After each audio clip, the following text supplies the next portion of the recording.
Hello বন্ধুরা, তোমরা দেখলে সকাল কটার সময় উঠেছি। আর দেখো এখন একটু ভোর ভোর হয়েছে। আর তাড়াতাড়ি করে গুছিয়ে নিচ্ছি, কেন বলো তো, সকাল ভোর 7টা 7:30টার মধ্যে ব্রাহ্মণ চলে আসবে।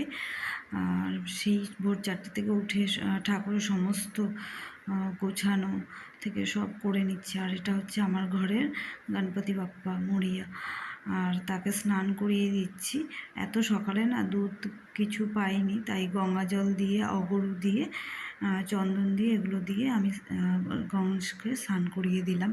আর এখান দিয়ে ফল যা যা আছে একা হাতে সব গুছিয়ে নিয়েছি। তাই একটু ভোরবেলা উঠে সব কিছু সমস্ত করার, দেখলেই তো রাত 12টা 12:30টার পর আমি শুয়েছি। আর এবার হচ্ছে নৈবেদ্যটা সাজিয়ে নিচ্ছি ঘরে। আর ঠাকুরের সামনে একটু ফল টল কেটে দিয়েছি। আর দেখো ফুলগুলো দেখো, এগুলো হচ্ছে আমার বাপের বাড়ি থেকে আগের দিন বাবা দিয়ে গেছে, সব কুড়ি ফোটানো ফুল। আর সেগুলো সকালবেলা বেশ সুন্দর করে ফুটে গেছে। দেখো গণেশকে কি সুন্দর করে সাজিয়ে দিয়েছি লাল জবা দিয়ে, সব কিছু দিয়ে। আর এগুলো কিন্তু আগামী দিনে সব বাজার করে রেখেছিলাম।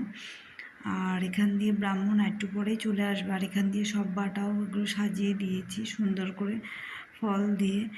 আর এবার দেখো আমার ছেলে তাড়াতাড়ি করে উঠে যেতে বলেছে, ও স্নান টান করে নিয়েছে। এবার অঞ্জলি দেবো দুজনে।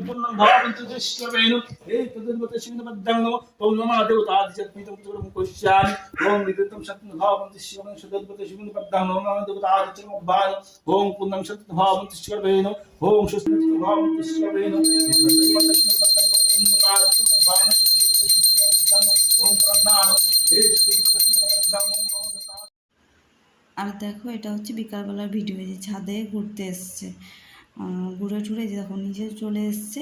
নিচে আসার পর দেখো এটা দরজার সামনে দেখলে একটা ওটা হচ্ছে প্লাস্টিকের ফুল দিয়ে সাজিয়েছিলাম সকালবেলায়। আর 1 ঘন্টা কিন্তু আমরা দুপুরবেলা 1 ঘন্টা 2 ঘন্টা রেস্ট করেছিলাম, নাহলে সেই ভোর 4টের সময় উঠেছিলাম, নাহলে কিন্তু এত কিছু আবার করতে পারবো না বিকালবেলায়। তাই গণেশের সামনে বিকালবেলা একটু ভোগ দেবো। সকালবেলা তো মিষ্টি আর ফল টল দিয়ে আমরা ভোগ দিয়েছি। আর এটা হচ্ছে অর্ডার করা ভোগ। এই অর্ডার করা ভোগটা হচ্ছে আছে ভেজ পোলাও, আলুর দম, পনির আর চাটনি, এই আছে। এই দিয়ে আমরা মানে গণেশের সামনে আবার ভোগ দেবো, আবার আরতি করব। তারপরে দেখো একটা শাড়ি পরে নিলাম, আর ছেলেকেও পাঞ্জাবি পরিয়ে দিয়েছি। দুইজনে সেজে গুজে এখন গণেশের সামনে আরতি করব। আর দেখো ছেলে লুকিয়ে যাচ্ছে, আমি চলো আসো সামনে আসো, মানে লজ্জা পাচ্ছে। যাই হোক, এবার আরতি করে নেব। দেখো তো কেমন লাগছে আমাদের দুজনকে। যদি ভালো লাগে কমেন্ট করো। আর এই দেখো মানে মোবাইলটাকে আমি স্ট্যান্ড করে দিলাম এবার আরতি করব বলে। আর এবার আরতি করে নিচ্ছি, আরতি করা শেষ। আবার দেখো লাড্ডু ভোগও দিয়েছি। আর এই যে মধ্যখানে যে দেখছো সেটা পায়েস করেছিলাম। আর ছেলে কিন্তু এখন কিন্তু ভোগে খেলো লুচি আমাকে দিয়ে লুচি করালো, লুচি খাবে, কিন্তু লুচি আর শেষমেশও খেলো না। আমাকে সবাইকে প্রসাদ দিয়ে দিলাম লুচি, আর ও খেয়েছে পোলাও আর পনির তরকারি দিয়ে। আর সবার প্রসাদ আমি বেড়ে দিয়েছি।